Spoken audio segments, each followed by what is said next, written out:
Broadcast live. Yeah. I'm talking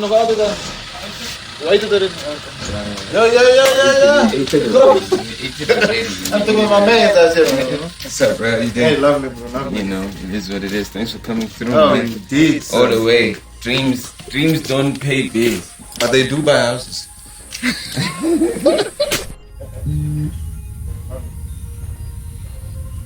Comfort. That's what life is about, you know? Yeah. No, I love it. Imagine- Be comfortable in your own skin. Imagine you came to my house and I was trying to literally like To flex on be me. uncomfortable. Away and just You like know? show me all your trophies and your accolades and hey youngster, I bet you'll never achieve this in your lifetime, will you? Yeah, salute. Now you welcomed me as a brother, my man, and I loved it. I mean the little experience we had just sitting on that patio there discussing life. Yeah, That yeah. was almost way more, valuable than what we're gonna discuss here. Who knows what we're gonna discuss here, but just that intro over there off camera, I learned a lot, bro. I love chatting to you, man. I still learn a lot from you. I love chatting to you. You know, you are one of those guys that I always go like you receive well. Yes. You receive well. So when you say that, you mean that like what you obviously give over to me, I actually take in. Yeah, and I'm not even just talking about me. Okay, yeah. From the stuff that I hear you say Indeed. on your lyrics and Indeed. your tracks, I'm always like you receive well, and I'm gonna skip couple sure. of tracks, and 100%. I just want to start by saying, man, thank you for just getting ready, D and Emile on a joint. I'm like, someone received it. There we go. There's another reception. mean, for me, that was like I know. Hey, I mean, same thing. You know what I mean? It was like for me, it's like they don't know it, but like they don't know just like the when I used to see them, on TV, I was just like, I thought about it the other day. They those lines, excellent, finally a black president, just off the stuff that was on TV, Yes. right? I used to see those guys and I just wished. They made me wish, True. True. I used to listen to all the American rap, but those guys just made me wish even harder. Do you know what I mean? Yeah, that's closer to home. Jeez, like, so when I heard them, when I heard them on the album and the beat that you chose, I just got goosebumps, and I was just like,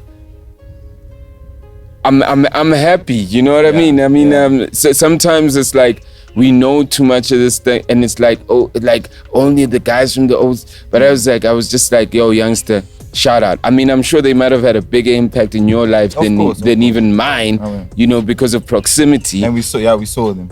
We Yeah. saw them in those years. They came to our schools.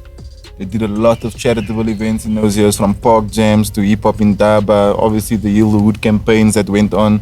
I do remember Emile coming to my primary school as well as high school to show us the 6 steps, how to become a b-boy overnight, things like that. And he'd have the classes there after hours, after school.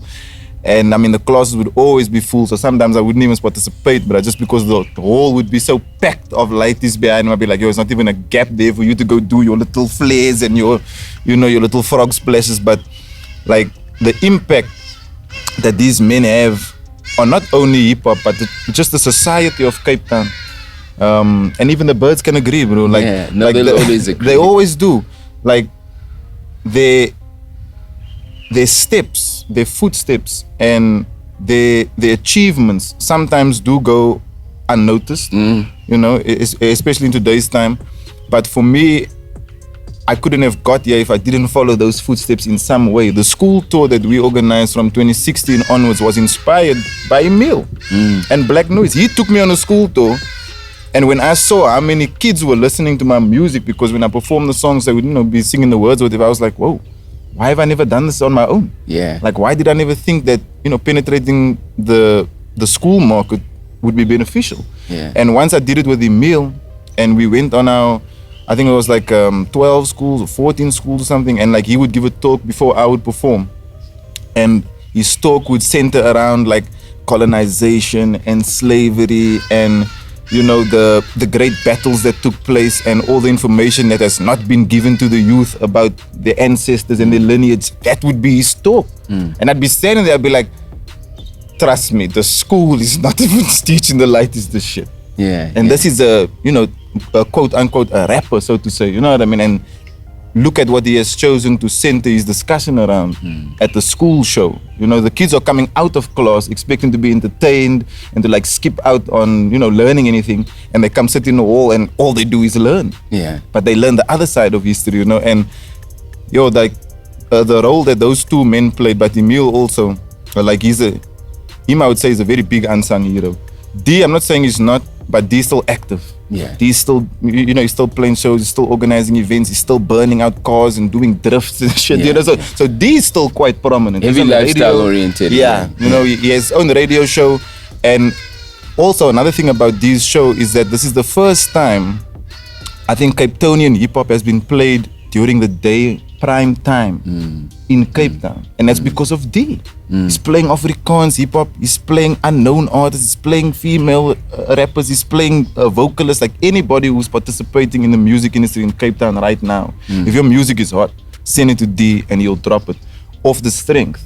You don't have to maybe be the best, but he has that power now. You know what I mean? We were speaking about power off camera. He has that ability where he's realizing like, whoa, I actually have this platform now that people are dialing into constantly, daily. How can I, change the narrative? How can I change what gets played? How can I change what the listener consumes? Driving to work, because usually they be listening to Katy Perry, or they be listening to Bruno Mars. Now you're getting Bliksemstraal and Ilro and all these guys you might have never heard of. Shout out to Ilro, but because D is now in this position, he's not wasting it. And it means more to me than you know. I mean, it goes back to that thing that like it's hip hop is just so communal, and I wanna the reason why like for me D and Emile just like mean just so much in my psyche as a hip hop artist, besides the fact that they carry the legendary status, is that they remind me so much of how no one cares about the black community. Indeed. And I say that because, particularly with Heal the Hood projects, because those projects were directed to kids in the hood, no one cares about that. Those things need support. It's like, maybe it's not I don't even know Joe Bergard is doing this, but like, we can't do it because like, one could argue that like in Cape Town maybe the leadership is white, but even in places where the leadership is black, no one cares about also being faced with challenges. So for me it's just a reminder that like no one really cares. I mean, you can't have a direct Heal the Hood. It's blatant, bro. It's not a community upliftment. It's Heal the Hood. Heal the hood. Full stop. That's powerful, even in the statement. Like, a great way to lead up to the song as well, to speak about these two individuals. But another intentional thing that was done with the song, Shani J, the producer, sampled Understand Where I'm Coming From by Prophets of the City from their 1993 band album called Age of Truth. Understand where I'm coming from. When Shani played me the sample, because it starts with the sample playing, understand where I'm coming. He plays me the sample, I'm thinking, okay, when this beat drops, if it's gonna be everything that I think it is, I have to get ready D's clearance and I have to get him on the song as well. That was the first thought we made. The beat dropped, I picked my phone up and I messaged D and I said, I've got a song for you. Because usually it's the other way around. D messaged me saying, I got a song for you. This time I picked up the phone. This time I told D when to show up for the studio session. This time I was standing on the other side of the glass with Shani J telling D, just do it again. Just do it till you get comfortable. How was that? Bro, that like the experience, the outer body and inner body experience that I went through doing that. I'm recording in my own studio. Shani J is a virtually unknown producer at this time. We in Wynberg, this is where I live. D came to me, I think it was a Friday, and We shot the cover the same day. The image that you see of me sitting on the floor in the studio with Shani, that's the day we recorded the song Don't Verstaan with Reddy D. So a lot of significant moments, a very, very full circle, 360 moment. D sits there for like an hour or two afterwards, dropping the jewels, dropping gems on us, and all of us are like students, little kids in preschool, just hunched up around me, Ilro, Mr. Heinz, Nashifa, Shani J. We're sitting and we're just listening to this man speak. And I mean, 9 out of 10 when I see him, there's always some exchange of knowledge that he gives me, like, you know, without a doubt. Yeah. But just that particular day, like all those stars aligning in that way, like I said, we at my studio, we at my store, it's Reddy D, it's Shani J, also somebody who's like a diamond in the rough that's, you know, just finding his feet, finding his place now. And this is all happening around me and I'm the orchestrator of it. Yes, God is the creator of it. Of course. But this is my orchestration. This is me picking up the phone. This is Shani playing me the beat. This is me actioning, you know, these events to take place. And, you know, it comes back to that power we speak of when I start realizing like, oh shit, I actually have the power to pick up the phone, call D, and he'll show up for me. And he'll deliver this verse for me, you know? So for me, it's like, and the greater power is that you're about to serve us some history right now. I'm about to serve, bruh, because like his opening line, still militant-minded, coming out of the confines. Still militant-minded, coming out of the confines, never tired of bringing the fight to the tyrant. Tell these spineless politicians to shut up, they no longer hired. The Cape Flats is a bloodbath and they all seem quiet. Oh my Lord. I mean, this man, look, I didn't tell him where to go with it. Obviously, I just told him we sampled, understand where I'm coming from. So the song I'm gonna rename as Don't Verstaan. Because the first one is understand. I'm saying you still don't get it. You still don't understand where we come from. You still don't understand what we're talking about and how we live. So when D comes through with that opening lines, I'm sitting in the studio. I'm like, okay, he went there. He went all the way there. He went back to 1993. I just took this man to his youth. I just took him back to his childhood, basically. And he went there. He became that version of Reddy D. He became the prophet of the city in that moment. And like, I can't even explain. Like, every time I play it, we listen to it every day almost. The fact that we have Reddy D and Emile in one song. I mean, Lord. But I try to go search and find out if this has been done before. To my knowledge, it hasn't. To my knowledge, they've never made a song together. If they have, like I said, I didn't pick it up. But let's say in the last 15 years, this hasn't been done before. You know, and then you got Emile that starts his verse. Overstand, I'm from the land of Khoi and Sand Bushman, when man took a stand against the looters of our land. Nobody must ever ask me, why is my content based on what it is? Because I follow in a lineage, I follow in tradition, I follow the ladder. You know, this is the path that was set out. Yes, we don't have to travel the same path, no doubt. I'm not the same man. But like you say, you grew up, you know, idolizing these guys, you know, being influenced by these guys, you know, wishing that you could do it. So when I heard them taking the fight to the man, you know, back then and standing up for Yield the Wood and, you know, a very patriotic also in like the city and its people, naturally when I started rapping, some of my content is gonna sound like that because that is the influence, you know, that's where we're drawing our inspiration from. So I mean, that song, like I was asked as well in the interview, what's my favorite song on the album? I have favorites, definitely, but I picked that one, Don't Verstaan, just because of the symbolism behind it. The fact that, I mean, like you say, Titans, the fact that these two men are on a song with me. So when the song starts, I mean, the little intro, I say, the Black Noise, Prophets of the City, Brasafani Cap, YGen. And then the beat drops. That's just to include myself in now this generation. This generational hip-hop story from Cape Town. Finally, I fit somewhere. Wow. You know? Wow. Feels good. I am glad you said it because, and I'm glad you also say that, like, it's almost like unnoticed, but they really started hip-hop in this country. And you say it on the show. They really started hip-hop, like, you know. Are we ready to have that talk? Is South Africa ready to have that talk? No, I mean, like, it's the truth. You said it, you know. I mean, look, there'll always be an argument of like, look, Snyaka, but like, yes, we get it. Snyaka started like rapping, right? He was rapping, right? We talking about hip hop. We talking about hip hop. Talking about you know? hip-hop. We talking about hip hop. Talking about the elements, yeah. You know, we talking about the elements. Talking about the elements. They bought the hip hop package. The whole thing. That's why there was always groups back in the days. Yeah. Because each man, you know, had a role to play in the, you can say, the periodic table of hip hop. Yeah. Each guy takes the element and embodies it. Oh, yeah. So I mean, that was another thing that like I was like, can we just have this discussion about this history of South African hip hop as a package, you know, and we're so removed from it. And these guys, it's really started in Cape Town. It really started in Cape Town. It's crazy because now that the piano movement is so big in Joburg and PTA, now I also feel like hip hop still lives in Cape Town. Yeah. The reason I say that only is because the B-boys are still active, the DJs are still active, the graph artists are still active, and the MCs are still doing it.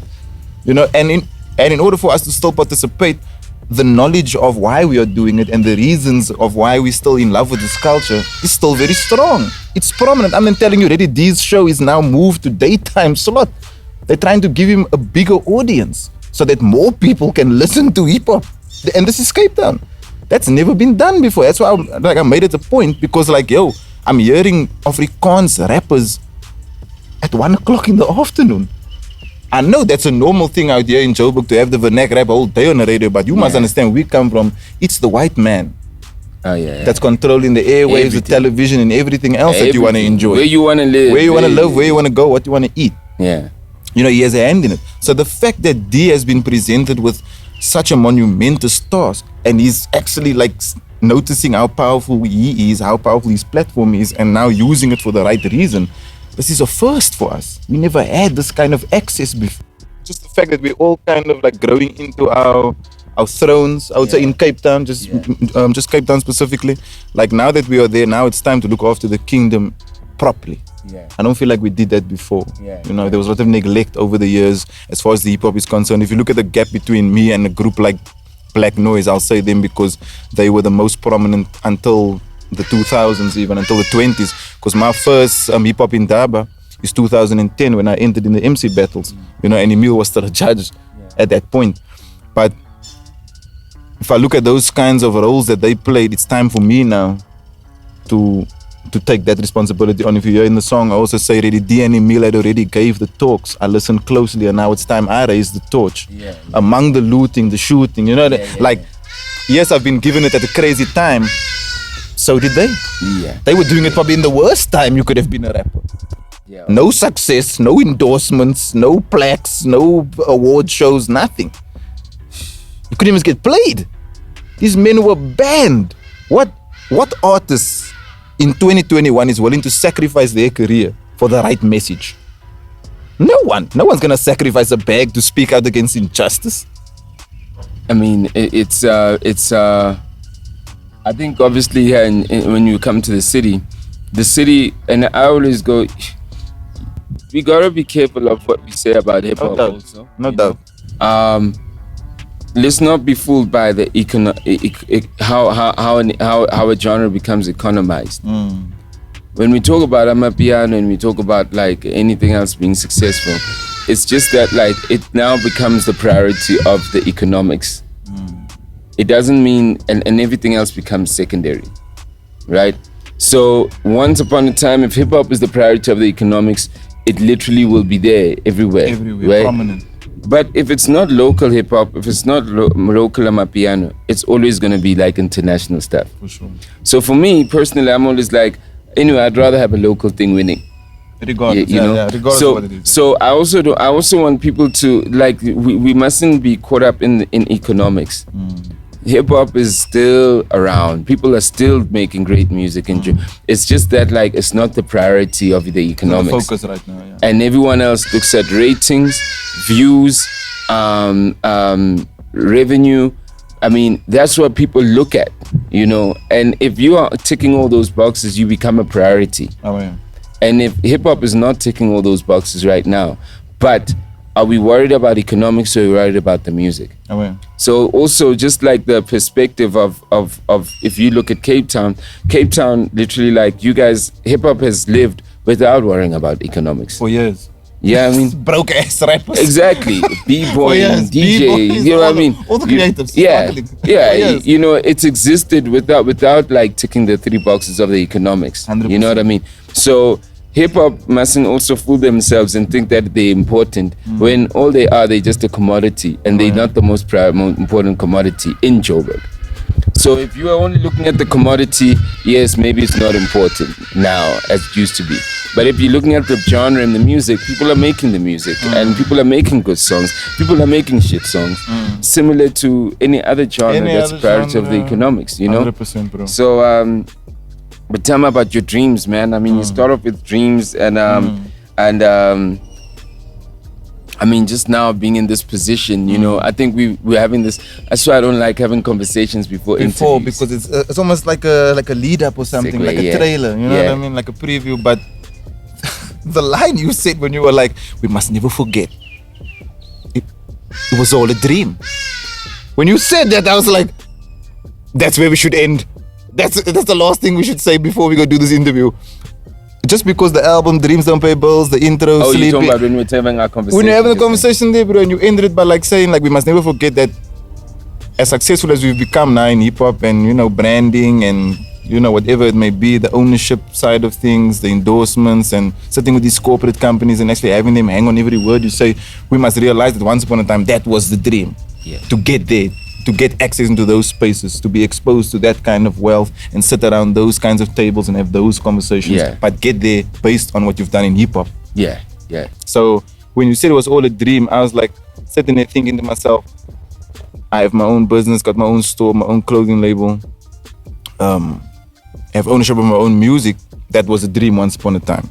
So the Dreams Don't Pay Bills titles brings me to this point of, in 2019 is when I kind of established myself as said person, guy that owns the label, guy that owns his store, you know, guy that controls his music distribution and so on and so forth. Then 2020 comes rolling around. Not that I wasn't humble before, because like you say, Cape Town has gone on for such a long time existing without the mainstream side of hip hop. It's just been the culture. So it wasn't that, but the fact that the entire world froze and the axis got turned and things got shifted, people, you know, passed away, a lot of loss happened, destruction in the world, corruption in the world, all these things go on. And then there's you as this independent little businessman that just got your first, you know, kind of big seat at the table. And now as you're about to sit down, it's like somebody just did this, and they moved the table out the way and you fell. Yeah. You know, that's what happened. And that's what 2020 symbolized for me. Yeah. As a businessman, I don't want to sit here and, you know, make it sound like it was an easy journey, because I know a lot of rappers have a nice way of masking the struggle, you know, and having a facade and a mirage as to like, you know, I just took a little knock in the beginning, but hey, level 4 we were back on, or whatever it's going to be like. For me, it wasn't like that. I took a long, agonizing knock last year. Only because in 2019, we did so much and we invested so much, obviously trying to go big into 2020, you know. So had I known that there'd been a pandemic coming in 2020, I doubt I'd opened a shop, or maybe I'd opened one shop instead of 6, you know, but instead we decided to go, you know, the full Monty. There's way more things I'd have done differently, but I couldn't argue, I couldn't ask for, you know, a different outcome. That's what happened. The entire world was suffering. So I always wanted to remind myself, it's not just my problem. We are all, as a human race, experiencing this difficulty. But, I mean, we had overheads, we had expenses, we had bills, we had staff to let people go. I never had to do that before. I never had people to let go, you know what I mean? But like I said, 2019 was such a successful year for me that we now wanted to, you know, I can say, monopolize and enterprise and make things bigger and, you know, more sufficient for ourselves, to feed families, to feed ourselves as business owners and so forth. And the slap in the face that I got on March the 27th, I'll never forget that goddamn date either, because everything changed, you know? The rent was on my mind. My family was on my mind. My brothers that have sacrificed their lives for me to see me go forward are now sitting there looking at me like, yo, what are we gonna do? You know, and this is where also you start to realize your importance on the table and the pyramid, where you fit in on the pyramid scheme. You know, because now you're the tip, and everything below you is standing still, waiting for you to do something. And Dreams Don't Pay Bills has been written on my desk in my room for like 9 years. I wrote it many years ago. I just never ever actioned it or like you know, put it to good use, let's say. And like I said, 2020 comes around and just pisses on my whole future. My little parade got cancelled. Everything gets cancelled. You know, we all went through it. And in this time, though, you know, God has a funny way of showing you blessings that's hidden in tragedy, of course. And He sends me Nashifa in this time, and He sends me Shani J in this time, and He sends me Ilro in this time, and all these different people come to the block and come to my studio because, like I said, this is the first studio I ever had. I've never had a studio. Can you believe it? 10 years making music, never had my own recording studio, bro. That 30 mixtapes, all that EPs, 3T was not made in my own studio. Wow. This project, Dreams Don't Pay Bills, is the first thing I've ever recorded in my own studio. Wow. So it's hard work, a lot of hard work went into it. Just like getting the studio, I mean, not even making the album, that's the easy part. The writing, the raps, the record, that's easy. Building the studio, I'm kitting it out with equipment at least, you know, soundproofing it, painting it, putting lights in it. All these little things that one has to like learn as you go along when you own something, when it belongs to you and its success or downfall is based on you. If you do it right, it's gonna be good. If you do it wrong, it's gonna be bad. So all these different individuals were coming to me at this time, and I realized, like, if you build it, they will come, as they say, you know. And the people that came through were genuine. They wanted to work. They were very forthcoming, very understanding, because obviously I explained my situation. I'm like, yo, at the moment, I'm running on fumes here. You know, dreams don't pay bills. I kept saying it. I kept saying it to myself because I was like, I had a dream. I've now achieved the dream, but now I've woken up. I've woken up and I've realized, okay, this is reality. This is how things are. So in the creation of this whole album, I was also going through my own transformation, where I was kind of growing into a 2010 version of myself in 2021. I take you back to 2010 when I started. That's when, the stories are very similar to yours. That's when I'm on the train going to burn CDs. That's when I'm trying to get into the hip-hop in Daba with no money. That's when I'm trying to get noticed by Reddy D in a studio of like 20 rappers. That's when I'm burning CDs and giving it out for free. That's when I'm making mixtapes in Muffin Man's garage. That's when Jerry's just sitting there as a spectator. He's not even thinking of putting the manager hat on at the time. That's when we're taking any and every show, regardless of if you're paying or not. As long as you put me on that stage and I can rap for 15 minutes, I'll do the show. I feel like I've gone back to that time, but in a new vessel. You know, I'm not 18 years old anymore. I don't have nothing anymore. I have something to start with, you know. I don't have no name. I've got a little bit of a reputation now. I don't have no access to Johannesburg. I can actually take a plane there, pick up the phone, make some calls, and we can make things move in Joburg. So yes, it's not the same me of 2010, but the hunger, the desperation, you know, the spirit that I had at that point, I had to go revisit that version of myself. It's like life saying, okay, we gave you the experience in 2010, but it's your experience. Yeah. But let's see how you go through it. Let's give you the tools in 2020, 2021. 2021. And because you were able to do it with nothing. You've done it before. So do it again. Exactly. It's like it just never changes. You just like get the tools to become like to become a better version of yourself. And you know, you using the struggle of music, but life is gonna throw you these things again and again, and these things are gonna need to go pick up that 2010 guy. Yeah. And because that 2010 guy is that remember to be humble. Yes. You know what I mean? It is the conversation we're having. We're talking about weakness and power. Indeed. It's like, you know, in 2010 you were in a space. Your inertia was driven by a weakness, by a minimum. I don't have. Yeah. It was a weakness, and the fear of failure. And you know what I mean. So it's a weakness, it's a fear, it's driven by that. You get to this point where you're in 2020, now there's a power and you've built this power. But like now, you cannot move with the fear and with the weakness. You got to use the weakness to balance humility, No doubt. but you got to use power. Because like you say, how I could get Ready D in a room, you weren't going to be able to do that in 2010. You know what I mean? So what you did, it's like, what makes you progress is how you use the power. Indeed. And why does Ready D and them come through? And Emile, they don't come through because you just like presented power. It's because they could also see the weakness of humility. And weakness might not be the greatest word at this point, but they could still see like I still have it. the humility of I haven't that. lost that, you know. Because that you could be 2020 super self. dope, Indeed. but you're a dick. Yeah. And that works against you when you're dope. Yeah, you know what I mean? So it's that balance of like, you think that you've put everyone in the room together, but what you've actually done, you've balanced two powers. You've balanced the power of this is what I've built, and this is the power of where I come from. So that weakness is just the humility. It's not weak anymore, it's just humility now. We're gonna let this plane pass. I thought as much. Somebody needs to interview Slikour though. Now that the plane's going over, I can say it because you might cut this shit out. We need to get somebody who's capable. I say capable because I don't know. You have to lead him into the right questions to get the right answer. That's the thing about Slikour.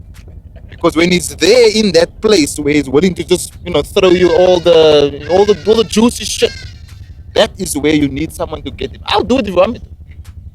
Not today. Not today. This is about me. But I'll come back and I will do the goddamn interview, bro. Because I wanted to interview Ready D.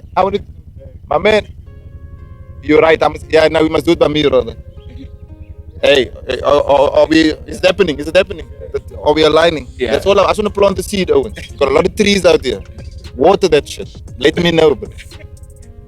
Getting back to dreams don't pay bills, So that's where the title came from. Yeah. 2020, desperate times, desperate measures.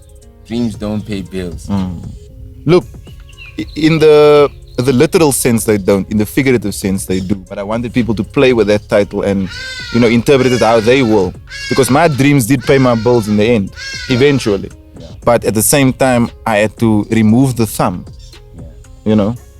and I had to get up out of bed. Yeah. I had to do certain things I didn't want to do. I had to speak to people I didn't want to speak to. I had to spend hours maybe doing something that I could have done in, maybe 30 minutes by myself. But because I wasn't in that position yet, I had to endure certain things. I had to let time pass. I had to get betrayed and I had to get robbed and I had to lose a lot, So the dreams didn't pay the bills unless I got up and hustled for that. And I always say that, like, when your dreams do get answered, what you become shows whether you deserve them. You see what I'm saying? Yeah. Yes, these gems. I'm just saying, you know what I mean? It's a thing that I'm always like, always kind of cautious of, because I pray a lot and I dream a lot, right?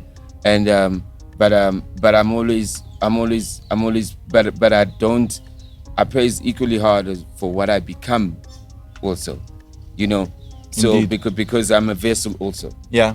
Do you know what I mean? When I was like sweating in my sleep, you say my enemies are no threat. I hope they get to heaven, but I hope they die a slow death,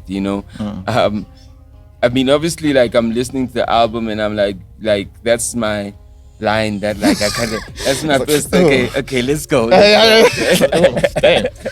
think that for me,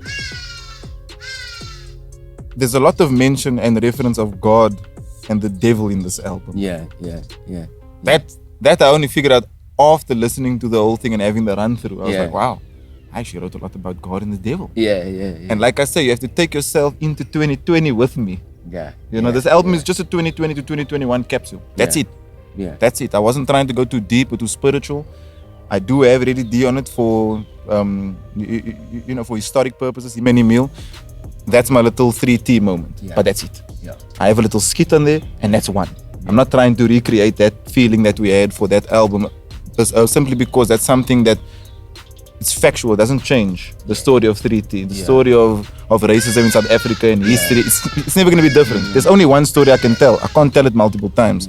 If I wanted to, I could, but as you can see, the way listeners, like attention span is, if it's not something that's short and can be consumed immediately, they're not going to have interest in it. So I know already, okay, 3T is a life on its own. I'm not going to try and make that again. This was for now.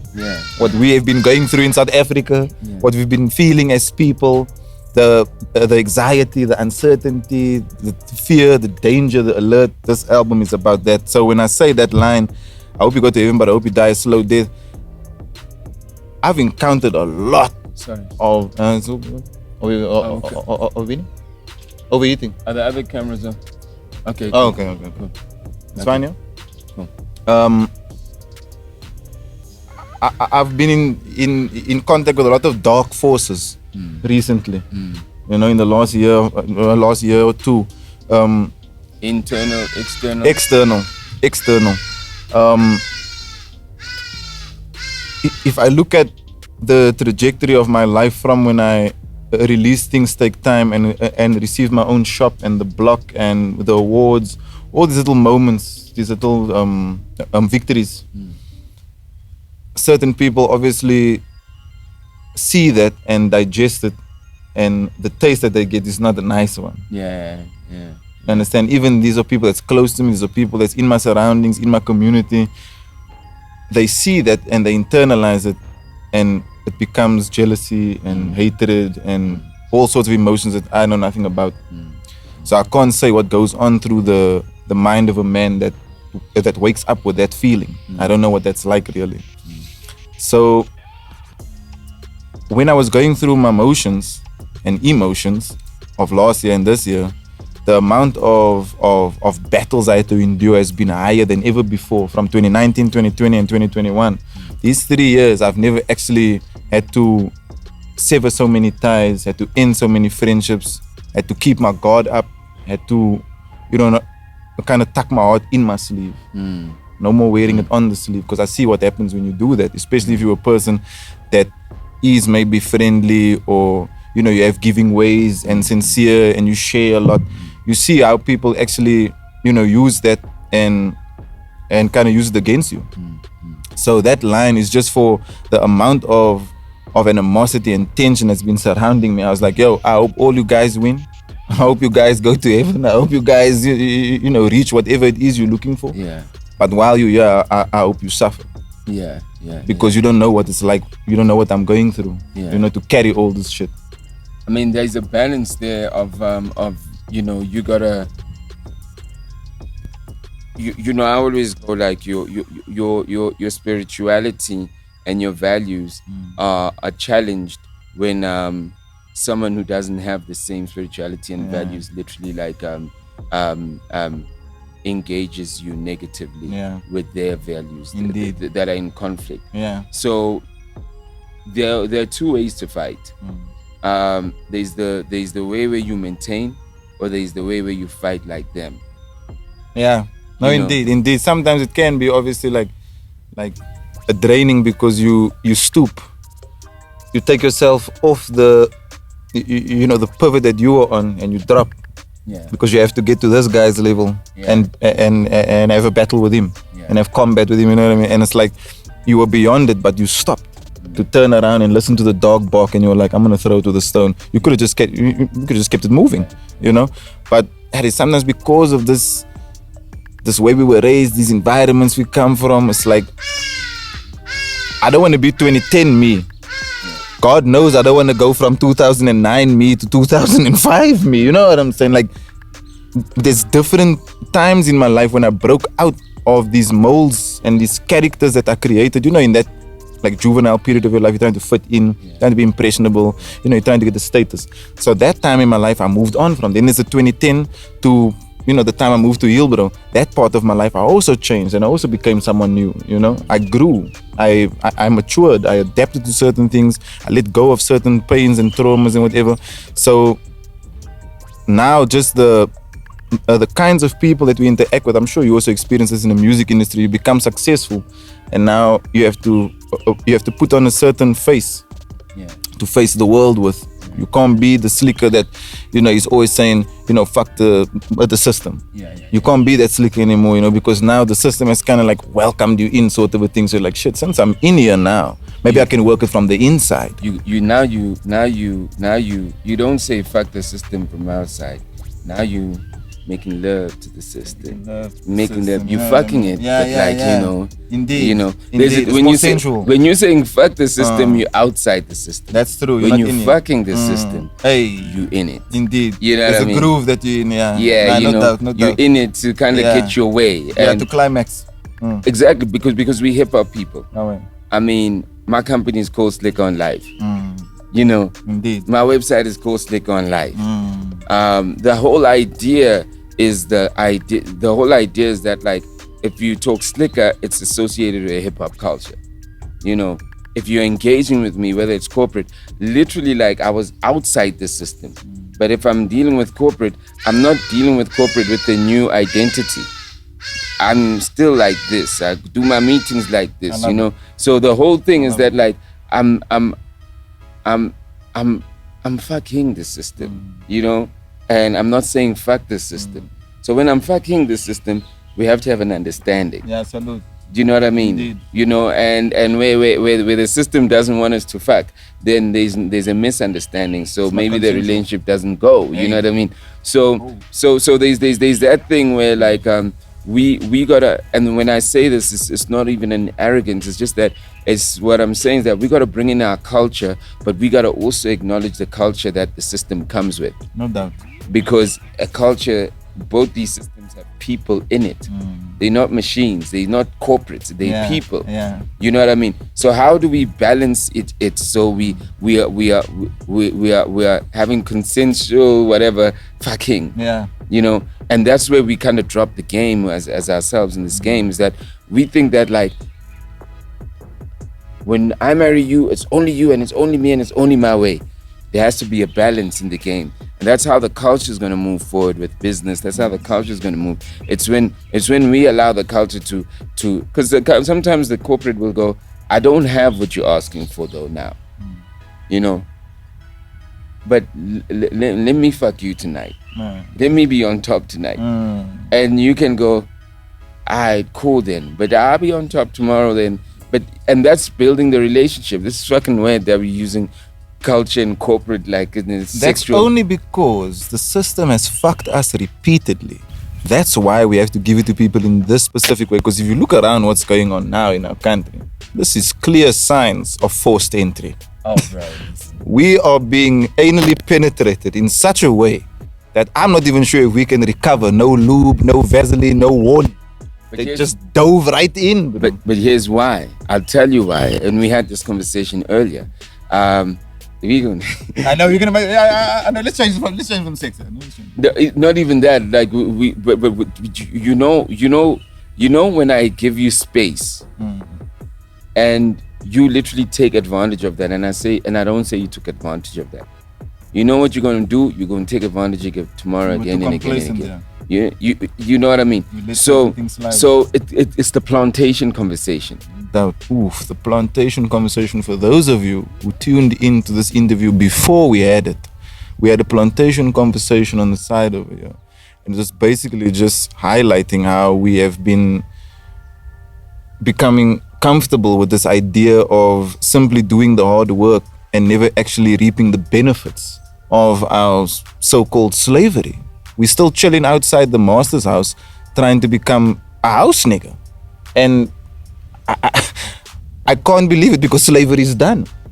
I mean, that's what the song YVR was about. When I said it in there, slavery is done, all these different things, like the mental chains. I mean, the music video of the slaves escaping off the ship. And, that would have been a completely different reality for us as a country. But the chains remain. Still to this day, we are seeing it. In 2021, a time where you have information at your disposal by your fingertips, we are still allowing the wrong information to be given to us and believed. I mean, and even when we talk about the plantation and the story of the plantation, the only thing that was wrong with the plantation, I guess, and I wasn't in slavery, so if I'm wrong, that's what we read. The only thing I think was wrong is that there's just one thing. It was forced. Had it been a place where I need to work at the plantation because I agree to it, then the plantation doesn't become a problem, right? So we were talking about like whether it's the platforms we're in, and if you agree to work in the platform inside the plantation, then you must also I must respect you for that. I must go, oh, you work for the man, you think that, I must literally like go, you work for the plantation, okay, cool, but I want to start my own plantation. Inside the plantation, you must either go, alright, cool, bro, I'll support you, or I'm not interested, but we shouldn't put each other down. So we were talking about like the platforms that we're on, whether it's the social platforms, whether it's the music platforms. We're saying that it's incredible that like everybody's inside these platforms, but they like working like inside the plantation of these platforms. Indeed. And the plantation creates the incentives that, oh, here's your plaque, here's your data, this is your number of. So we're talking about like that plantation that it's although you're inside it, we're saying that don't think that that's the ceiling, because the opportunity is when we start creating African plantations. You got platforms like Mdundu, Boomplay is owned by some Japanese guys. You've got UDEX, you got platforms that are African-owned platforms that literally like are those are started by Africans where they have music, but like those guys are guys who said, yo, we can coexist. We're not against a global streaming platform. We're not against any global anything. But it's when our people start thinking that that's the only thing. That's when you get forced entry. That's when like you get treated like, when our people literally don't go, but we can create our own options too. You know what I mean? So those are the things where another thing that screws us as people is that we're always asking. We're always asking up there, but we're not asking here. 100%. I'm not going, youngster, okay, this is what you need in your community, this is what I need in my community. 100%. You know what I mean? You guys think that you have a colored savior. Black people think they're going to have a black savior. We are all asking for one person. We're asking for all, but we can sit here, but we're not gonna ask each other for how to make each other's lives better. We're gonna go ask someone else up there, and we're gonna base it on, no, there's a black person, there's a white person, but even white people are asking. True. And when the more you ask, the more I go, oh, they need me. You know what I mean? So we've literally like developed a world where like the masses are always in need. But the masses are not looking at themselves. And I said that the world is trying to create less owners. Yes, indeed, I heard you. That's why you can't have too much land. That's why you all gotta live in high-rise buildings. Because if you guys literally have land you could maybe start planting your own food and you don't have to go buy it at a place. You hit the nail on the head. So you know what I mean? So when we create high-rise lands, we create high-rise properties, the more people don't have space, the more people can't be self-sustainable. The more people have to be dependent on what comes with the truck, wherever it comes from. That's just on food. You know what I mean?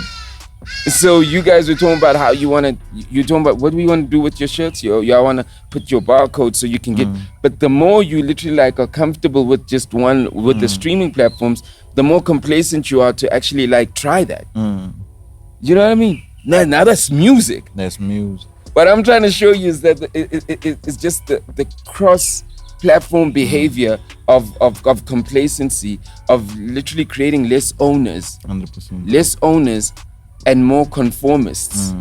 You know? Indeed. And the problem with Africans is that it's hard. Africans struggle the most. And I'm talking Khalid, I'm saying Africans struggle the most. I didn't doubt you. Africans struggles the most. You know why? Because the conforming is the Western conforming. True, we learned it from them as well. It's like they're asking us to conform to a Western way, but Africans already have their own thing, their own source. From the start. They have their own source, bro. You know?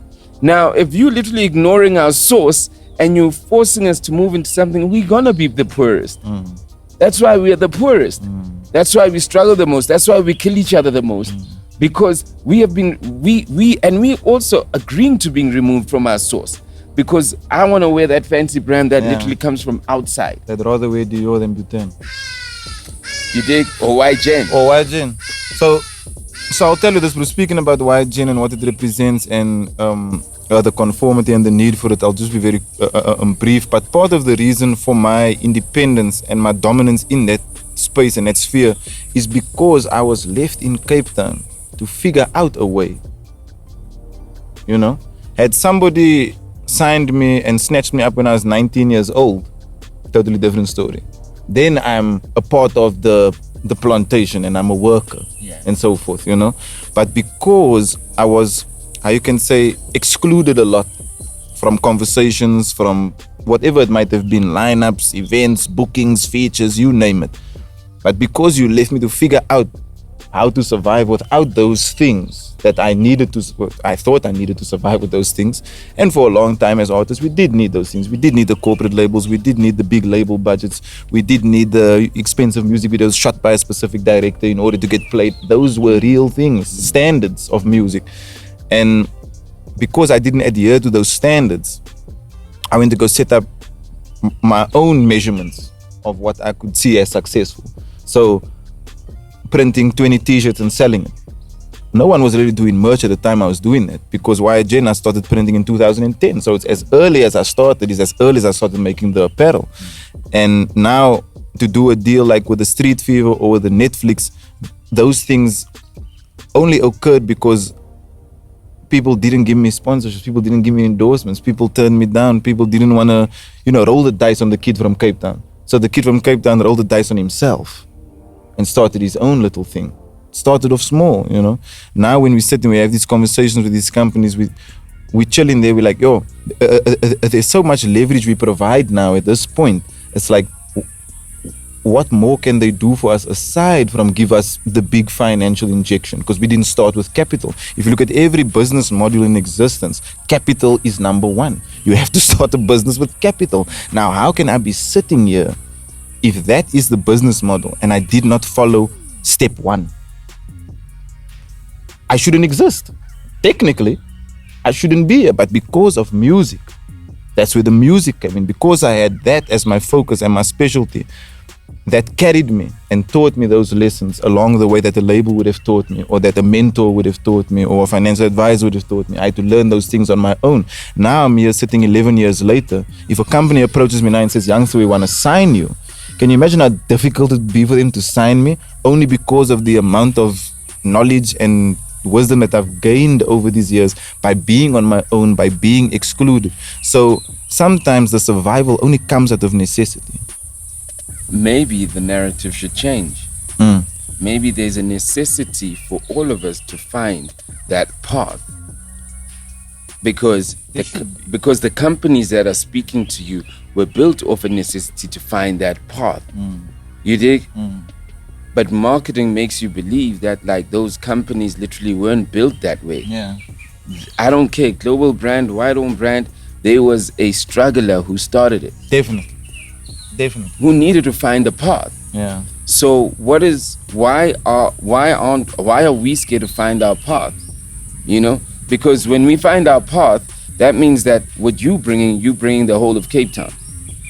So you, by default, when you bring the whole of Cape Town, as an example, you create a path for so many more. Damn plain. That's all good. Yeah, no, the elements are really against us today, but this is real life, bro. This isn't a goddamn set, you know what I mean? It's a set in New York, but it's real life, bro. It's Slikour on life, real life. So like I'm saying that like it was important for someone in the colored community to tell a narrative, but there was nobody. But you were literally going to spaces, knocking on doors that literally were not even interested in your community.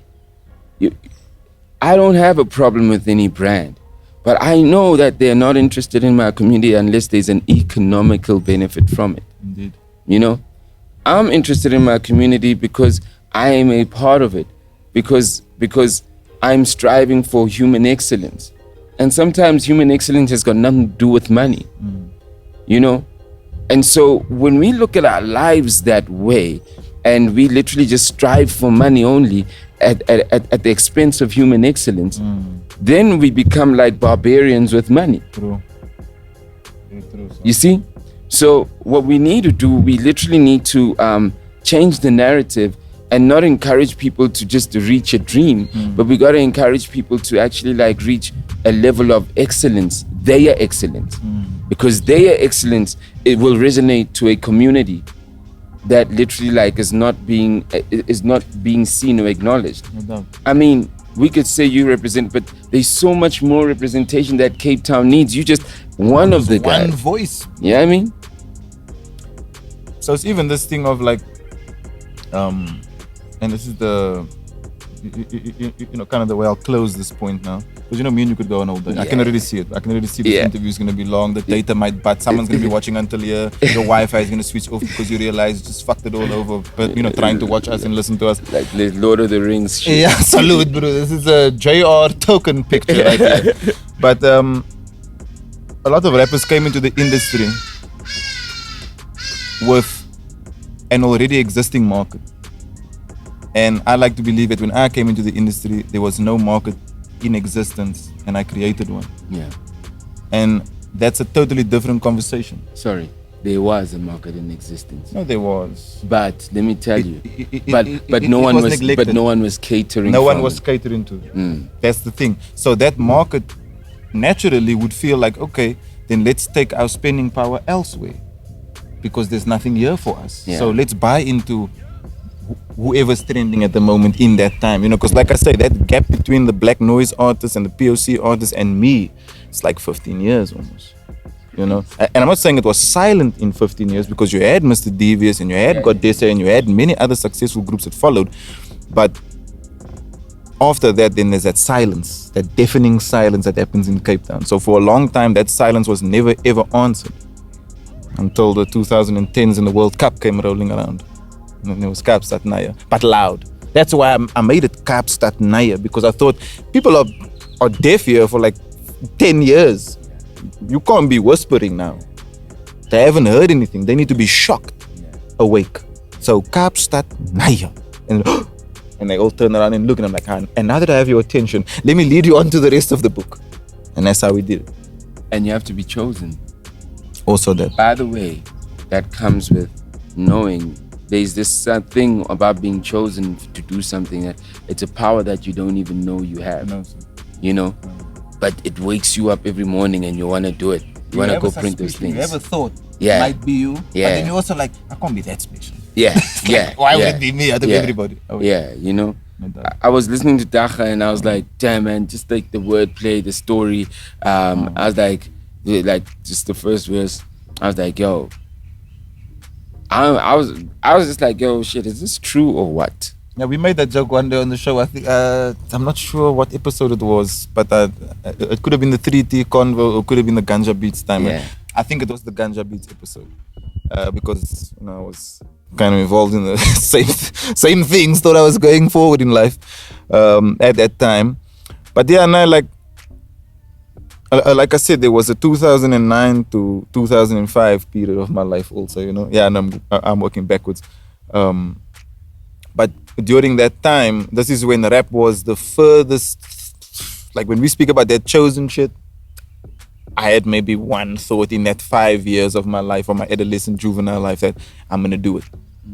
But for the most part, bro, I had no belief in myself. I had no confidence whatsoever. I freestyled, but as a joke. Where would you have been if you never took this route? Look, I mean, what was closer? I wasn't going to work because I don't even have a CV. I never even went for a job interview in my life, so I don't even know what that's like. So, I mean, my mother will probably tell you that that wouldn't have been my future. And if it was, she said I'd have been a good salesman because the mouth, you know, I was always able to talk my way out of shit. But for the most part, I'd have probably done something illegal. Not because I'm trying to be a tough guy or, you know, because I think that's the right way to go. Because in the song I say, I'm not a role model, I feel like a fucker. In the song I say that, you know, and this speaks a lot to what I'm about to say now. It's just that the the examples around me and and I'm not blaming anyone, but the kinds of material things that people weigh you up by. You know, they look at your car, they look at your house, they look at your outfits, your dress code, and that is how they base your success. You know, I didn't have any of those things that could make me look successful or make me look like I had anything, you know. So we had the bare minimum, like that kind of a situation.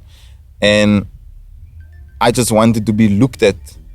That's it. I just wanted to be looked. I wanted people to notice me because I wasn't even being noticed because I didn't have a skill that stood out. I didn't have like a great sporting background or like academics, or I couldn't dance. And you know, because at that time we have to remove ourselves from this era of digital success. You know, we have to think back. Then it was like physical. Like, what can you do with your body and your hands and your legs? Like, can you kick a ball? Can you dunk the ball? Can you climb the wall? Can you run faster than me? Can you drive the bike faster than me? Like, those were the kinds of ways that we summed each other up. Like, okay, now he's a strong runner. He's a strong swimmer. You know, he can lift weights or he can fight, you know? So those are the kinds of things that we would base our level of respect on for you almost. I never thought of it that way. That's crazy. It's more physical, you know? So at that time when it was physical, I didn't have those traits, you know? So I could rap. That's the only thing I could do that I knew I can do this. But nobody else around me does it. Nobody else even thinks it's cool. They make fun of me for doing this shit. They fight me for doing this shit. They bully me for doing this shit. I'm not gonna do it because it only gets me the wrong attention. I'm looking for attention from girls. I'm looking for attention from my peers, and I'm not getting it. I'm getting the wrong attention from this shit. So fuck rap. And for a long time, on the back burner, you know. So where the song Daga comes in, it's almost like I'm trying to be socially accepted, but I'm also broke because part of the social exception is, like I say, your income and, you know, how you look and how you present yourself. And I didn't have the things that people were looking at as cool at the time. So in order to get those things, I hustled. Not just weed, you know, but I hustled anything that could be sold for money so that I could make the money and put it into, you know, the outside appearance, you know, because my mother's not going to be spending money like that on me. I'm the kid in the house. The priorities is food, clothes, shelter, education, you know. And after that, go figure it out for yourself, bro, you know. So the weed thing just came natural because, aside from the fact you can grow it, which I later discovered in Matric, but it just came to me because it was out there, it was outside, and I knew it was fast-moving consumer goods. Let's put it that way. I knew it was fast-moving, so there was never ever a problem. And then, like, I came back to getting my hands dirty in that when I came to Joburg.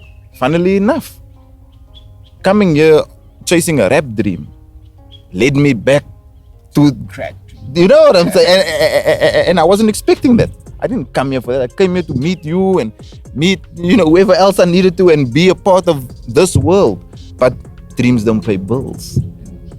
So while I was out in Joburg, in Hillbrow, in the thick of things, I had to put on the old cap, the 2010 cap, and beyond that prior. And I had to get back into that mode, not fully, but just because I knew, look, I want to stay here. I don't want to go back home. I can't go back home. I packed my shit. And this is a story that many artists have told coming to Johannesburg, because I've heard it, not maybe selling the weed thing, but just that last bit of hope and that last struggle that you have left in you, the last energy and fight you have left in your body. You're going to dedicate it to the game. You're going to devote it and give everything that you have. So because it was my loss that I was on financially as well as myself, as just a human being, I knew that I was willing to do whatever needed to be done in order to see this dream through.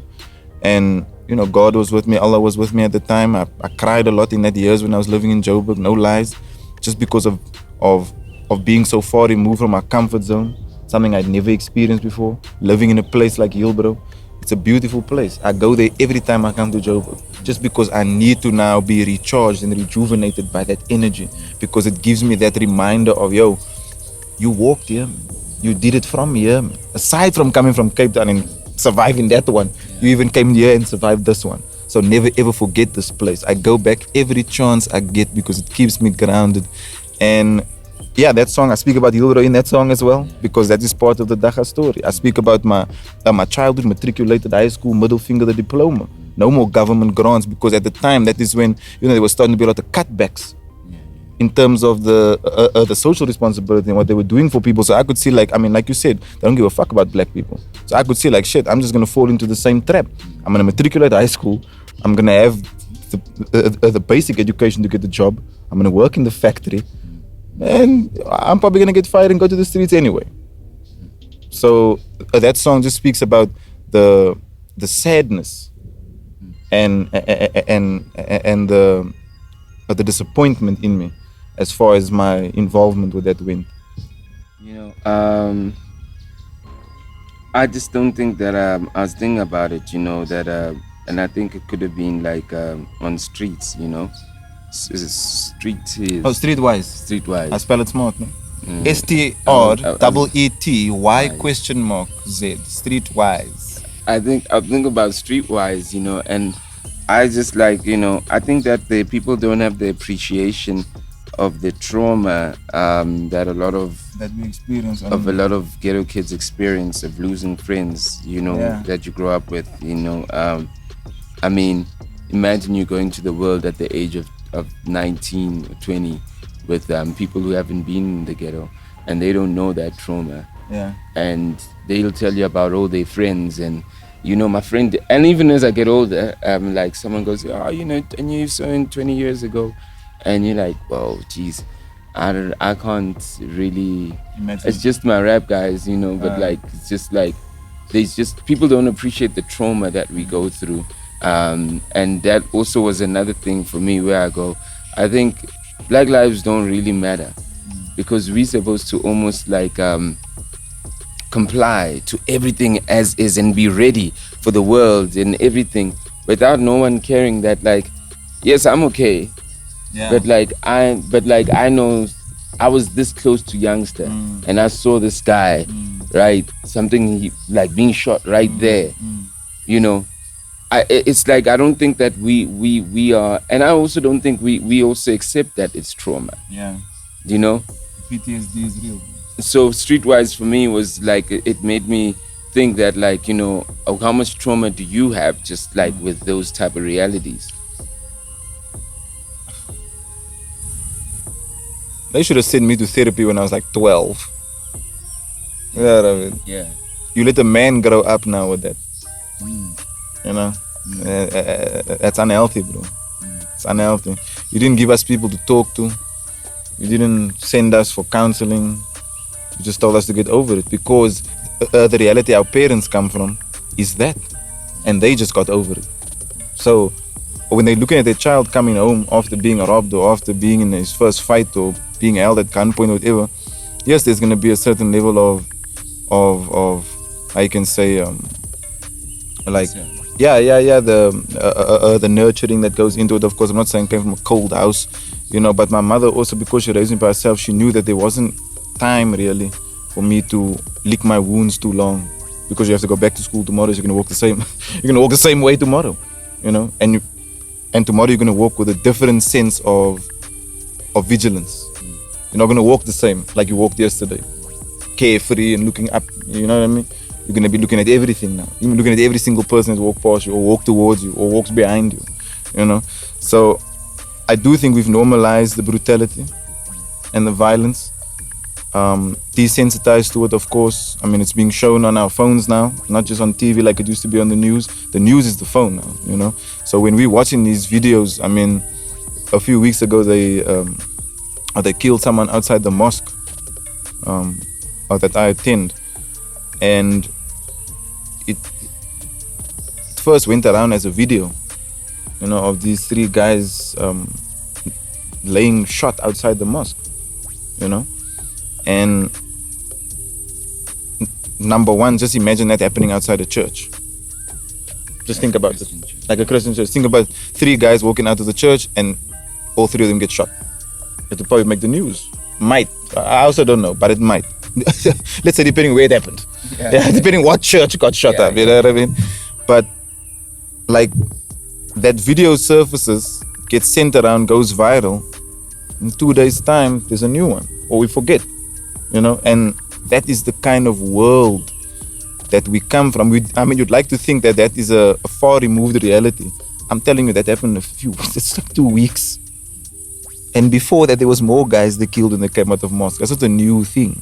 It's actually one of the ways that they almost trap gangsters purposefully, because they know that's one time your guard's going to be down, you might be alone, and you're not going to have your weapon on you because you're going to pray.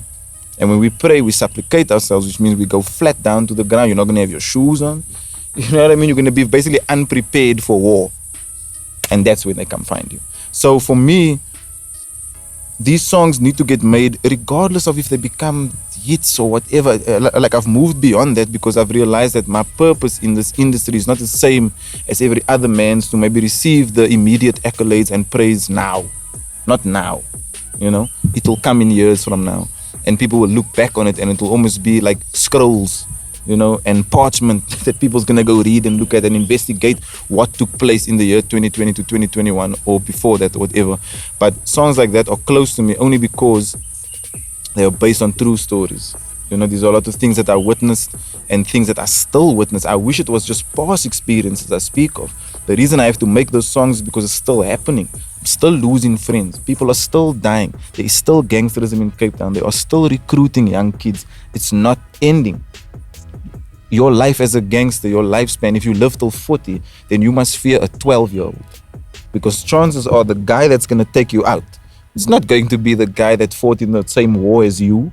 He hasn't earned those stripes that you earned. He didn't go to jail for 15 years. It's going to be a kid that decided to drop out of school, and they're going to put a weapon in his hand and show him a picture of you and be like, yeah, he's the guy that you must get.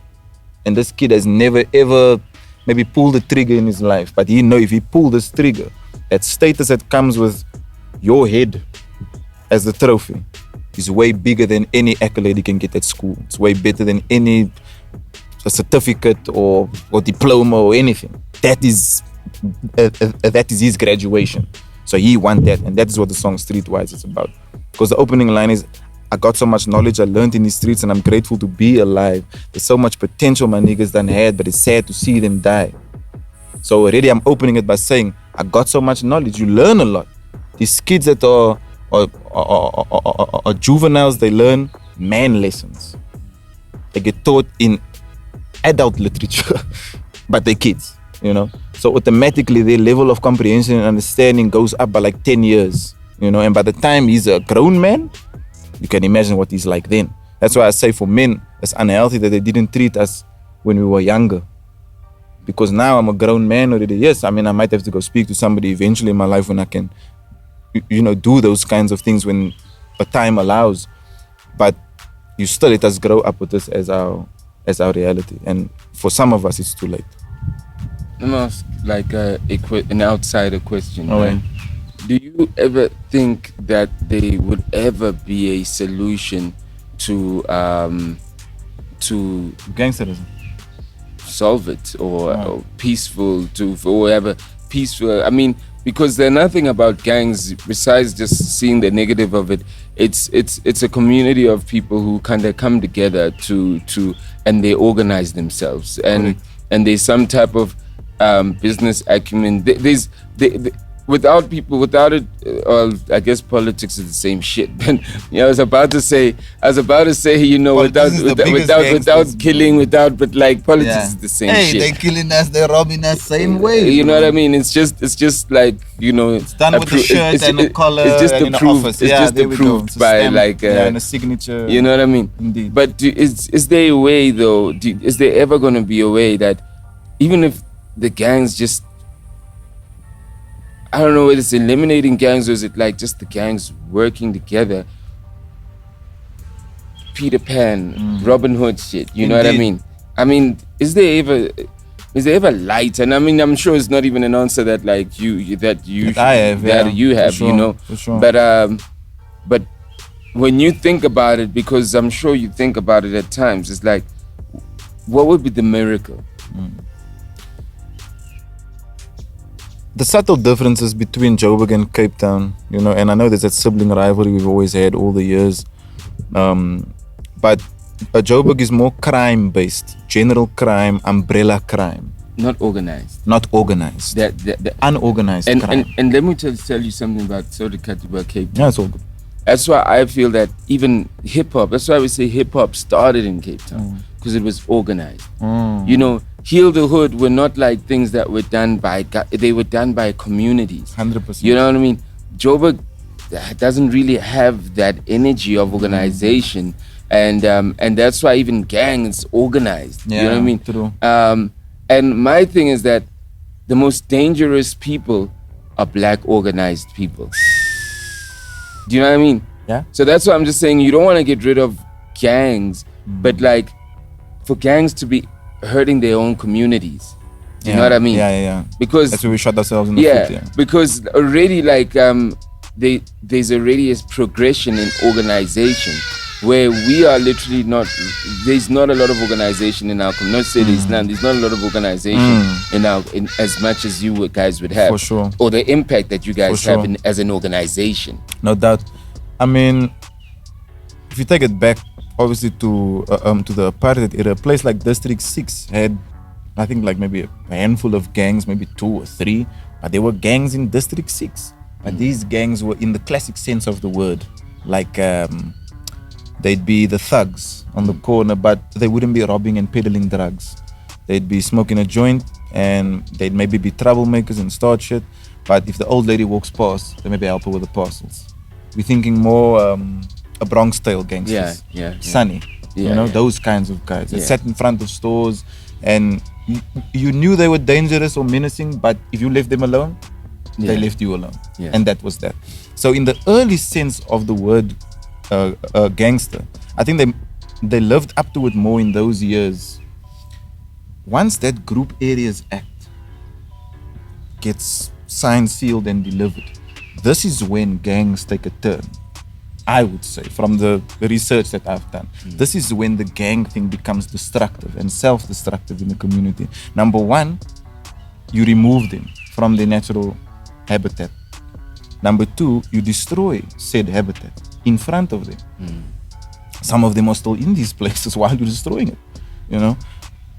I mean, I remember my grandmother, she didn't talk much about District 6 to me, but when my mother told me things about it, because my mother was born there, I mean, they were given an hour to gather up their belongings. You know what I'm saying? You drive past District 6 now, it's still flat. They built nothing. You know what I mean? So it was almost seen as, well, if I look at it now, it's cruel. That's mental abuse. Anyway, you then place these people in an allocated, designated area, far away from jobs, far away from civilization. You put them there in a place they are not familiar with. Some of them have never been there before you put them there. And in order to neutralize this community of people, you give them enough substances, chemical substances. Because like I said, they were smoking joints in the beginning. You give them chemical substances and you give them the weaponry. What does D say? Throw in a pandemic, shake it up and send it. The Cape Flats is a bloodbath. It's always been one, but now you throw in a pandemic, you shake it up and you send it back to them. Now it's even worse, But just to not stray from the point, the only thing that I think could create some sort of harmony, if you want to put it that way, is simply for these guys to target the next generation in some sort of a positive way. Maybe teach them life skills instead of how to use a gun. Drive a car, teach them how to go to school, enroll them in soccer teams, enroll them in extramural activities, swimming, tennis, I don't know, But now that I've started rapping and I've started shooting my videos and filming in these communities, aside from my own, I've noticed how many kids have realized that they can become rappers. Now that's crazy because there was rappers before me, so we should have all had that thought. But I think that the tangible success that I have now shown, because I have a phone, I have Instagram, I have all these platforms, YouTube and Twitter, where I can showcase what I do. When they see that, they see, oh wow, this is actually the payoff if I choose to put the gun down and follow him. So up until this day, I've been approached by gangsters who have kids that they want me to mentor. I've been approached by gangsters themselves who told me they would like to leave this life and become now an artist. I've been approached by guys fresh out of jail. I'm talking about the release stamp. For those of you who know what the release stamp is, it's all available about always that come out of prison. Guys that are fresh out, show me the stamp and be like, yo, let me pass a verse for you. This is the changing of the guard. So I don't think, or not to say the gang leaders can't solve the problem, because they also have influence and power. I mean, shit, if we all wanted, leadership skills. Indeed, if we all wanted to become gangsters in those years, there must be a reason why. And that's because these guys had enough authority to control and command a group or even a room, you know? And when you see that as a child, you're like, shit, if this is the only guy I see doing that, I mean, if I saw maybe a lawyer do it, I maybe wanted to become a lawyer. Yeah. But maybe I didn't see enough of those and I saw more of these, you know? And when I saw the power that they have, maybe that's what, you know, gave me the urge to kind of like dive in and become a part of this world. So now that I'm doing this in the rap space, I think this is the first time as well, another first for us, that we are seeing a change in career path for these kids in Cape Town. Interesting. A lot of them are starting to figure out like, yo, instead of me like shooting up my community, why don't I go shoot a video in my community? You know, so it's changing slowly, but the leaders would have to take the initiative and play that role of coach and mentor and father and not just gang leader. I guess then people like D being on radio, being able to kind of reciprocate that movement, literally also, like you listen to your song on radio on Good Hope FM There we and go. you're like, oh my God, it's playing. Oh my word, it's working. You could be a gang leader and you could have all the gangs of money and you could go, okay, we don't have an industry here, but let me take some of my money to literally like get you guys out there to the city or do whatever we gotta do. You know what I mean? You could be a gang leader that wants to, like, you could still do whatever you're doing, but you could go, how do I eventually switch the business up so it could actually help these kids in the long term, because I don't need the returns immediately. Yeah. You know what I mean? Like, look at in America, now they've actually found a way to profit off gang culture. Yeah, I mean, like BMF. Hey, BMF, Snoop Dogg, I mean, I wait on the left side, the Crip side. They literally are giving us the instructions on how to be gangsters. So you'll get kids in Cape Town to wear a blue bandana on the left side because Snoop Dogg said that's the Crip side. Yeah. So he learns it from Snoop, an ex-gang member. But let me ask you a question though. That's merchandising also. No doubt. So it goes back to these gang leaders that, I mean, I'm not trying to say that like We're supposed to know, of course. I'm not just at saying all. that like, if like they got like, if they producing this merch that is in your store, that literally like is, you know what I mean? Yeah, indeed. There's just so many ways that it's like taking an artist like you and going, how do I make the merch? Yeah. It's like if you got that type of leadership, and that's what leadership does. Leadership goes, you know what, today we're not gonna go do what we do. We're gonna actually put money in this. You've got the doors in the stores, so we literally like put it in your stores, and other people can, so they can fit. You can be affiliated just by buying the clothes. Yeah, true. You don't need to be affiliated by doing what you gotta do that we normally do. Indeed. I mean, it's steps. Yeah. Yo, man, I know that you gotta go right now, but you and I could go on. In fact, we've been indeed. speaking for like I have no idea how long 3 this interview hours has now. gone on for. Off camera, we've I been know. speaking for 3 I know, hours right now. I have no idea how long it's gone on for. But like just to sum it all up, I think the impact that we have made is as big as what gangsterism once was in the Cape. And it's crazy how it comes from one entity and one person. Not saying that I did it all by myself, because I didn't. I have an amazing team of Owens that have raised me. You know, because a lot of them is older than me. You know, so I grew up with them. And like small example of why we can't kind of sell that life that the N-word sold to the world and made believe that this is, you know, what colored people are all like, is because the N-word can do it and wear it as a costume. I can't. It's my skin color. Hey. It's always gonna be a part of me. Wherever I go, that's what's gonna happen. I jog down the street and people lock their doors. Not because I'm a gangster, because I'm a colored brother running down the road in black. You know what I mean? So we have to think about that. And our reality already is traumatic. You know what I mean? in Cape Town, in those kinds of areas. I mean, I drive around Joburg and I don't see that many. I know there is underprivileged areas and areas that are struggling, and shacks and townships and the cars. Yeah, I know it's here.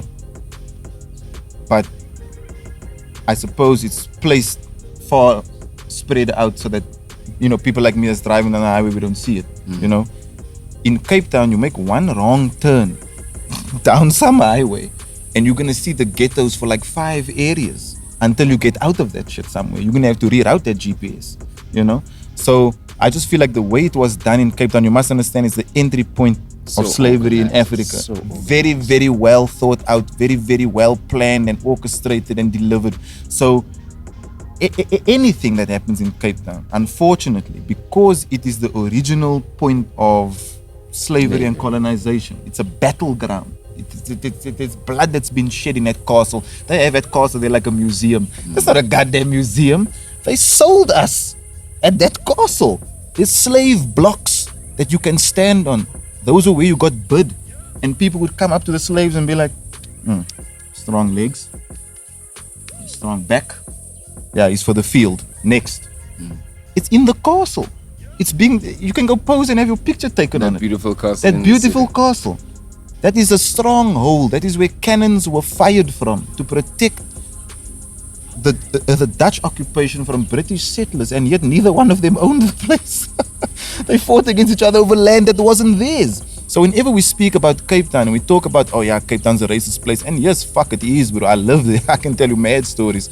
But you must understand the context of Cape Town, of what it's been through as a city. It's the first established city in South Africa. So these people were butchered and murdered and raped. And now that they have found a way to survive through all that, unfortunately, that condition hasn't left. And the butchering is continuing. As Reddy D says in his verse, the Cape Flats is a bloodbath, but they all seem quiet. That's a 50-year-old man saying that. So I can't be that far off from being crazy from what I'm saying. He's seen it longer play out than I have. He's seen it recur and recycle itself. Emile left because he knew, to a certain extent, shit wasn't going to change in his time, and he was breaking himself and losing out time from his family, devoting it to, bettering the struggle and the circumstance. But Cape Town is just so locked in and caught up in the spider web of the past and what has occurred there in terms of the history, that the only way forward is through the next generation. It's through the youth. I call my label Y Gen. The Y generation. You can say young generation, the youth generation, whatever, but it's for the youngsters. I'm doing this shit for youngsters like me. That's why I named myself YoungstaCPT, the young guy from Cape Town. Because before me, it was just old rappers from Cape Town. The Garlic Browns and the Scallywags and the Yilma Beersum and the Cream, those were rappers that were there before I showed up. So I was like the youngster. I was like the young one from Cape Town that, before me, I had never seen before. So I still maintain that if we teach the next generation different fundamentals, different values, different models, give them different options, give them a variety to choose from. Hey, you don't just have to be a soccer player. Because for a long time, a colored guy just looked at Benny McCarthy as, that's a success rate, so I can be him. And he never explored other avenues. Now you got at least rappers, you got clothing designers, you got managers, you got directors. Hey, who do you want to be? You choose. But remember, dreams don't pay bills. Straight. Thank you, bro. Broadcast live